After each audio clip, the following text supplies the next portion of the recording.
Chapter 4. How are we going to get rid of a ghost? Josh asked in the elevator. Even if I did believe in it. I don't know yet, Dink answered. But we can't let those real estate guys tear down the Shangri-La. The elevator door slid open. Mr. Lincolnlander was standing behind his desk and just staring into space. Let's go to my house, Dink whispered. We can make a plan while we eat. Yes, Josh said. Those cookies weren't big enough to fill up a plate. Dink laughed.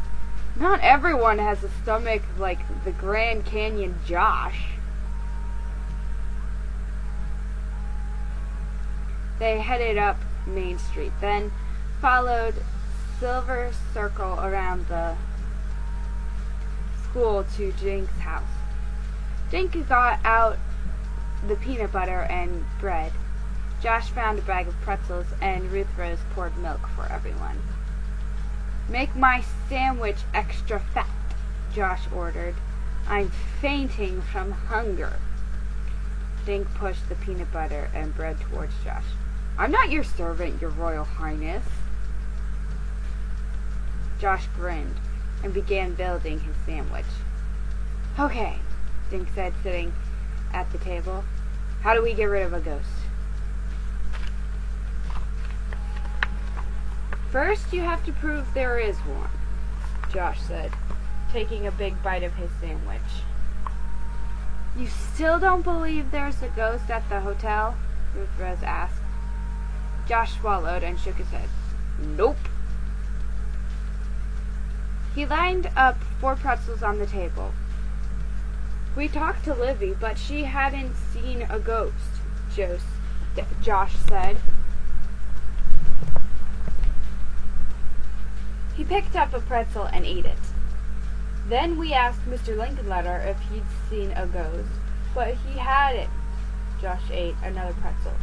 He picked up the last 2 pretzels, and Mr. and Mrs. Spivets didn't see the ghost either. They just heard noises. Josh popped the pretzels into his mouth. Guys, he said as he chewed. Nobody we talked to saw the ghost, so maybe there is no ghost. Dink and Ruth Rose stared at Josh. He's right, Ruth Rose said after a minute.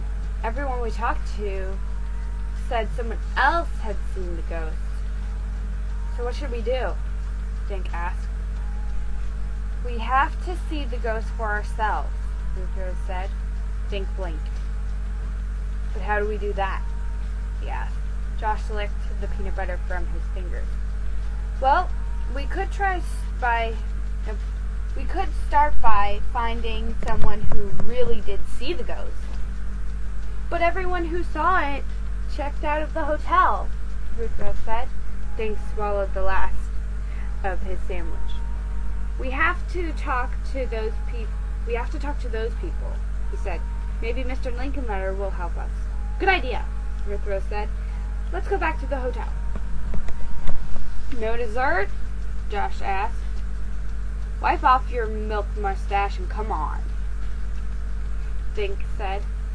The kids hurried back to the hotel. Mr. Lincolnlander looked up as the kids came in. I hear you had a chat with my aunt and uncle, he said. They hired us to get rid of the ghost, Dink informed him. The corners of Mr. Lincolnlander's mouth wiggled. It was almost a smile. And you have a plan? Sort of, Ruth Rose said. But we need the names and phone numbers of the guests who saw the ghost. Mr. Lincolnlander shook his head. Sorry, our guests, even the ones who leave, pay for privacy. Well, are there any guests left at all? She asked. Mr. Lincolnlander pointed to a man and woman reading in a corner of the lobby. Mr. and Mrs. Jeffries haven't checked out, but I don't know if they saw a ghost. Let's go ask them, Dink said.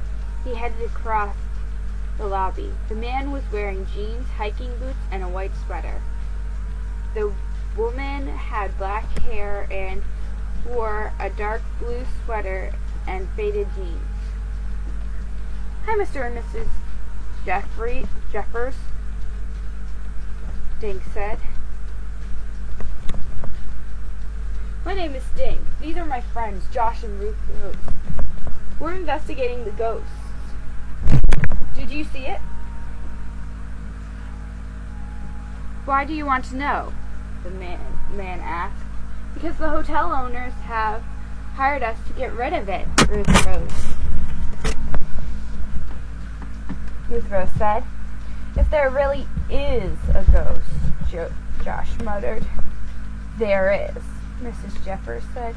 "It scared me half to death."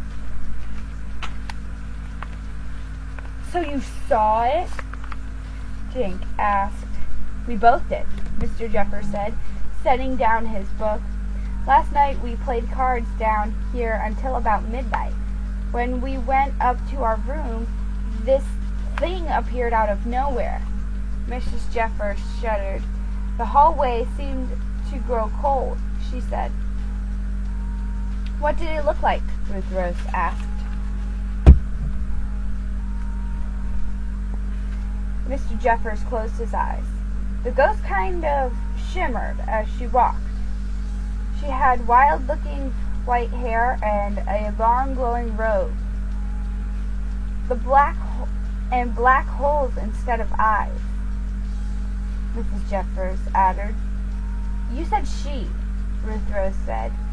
"Was it a girl ghost?" Mr. Jeffers looked at Ruth Rose.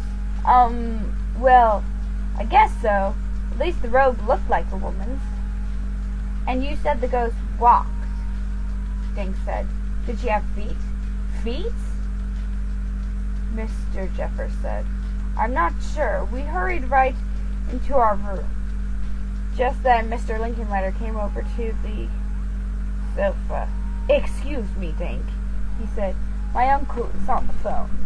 Mr. Spivets wants to talk to me?"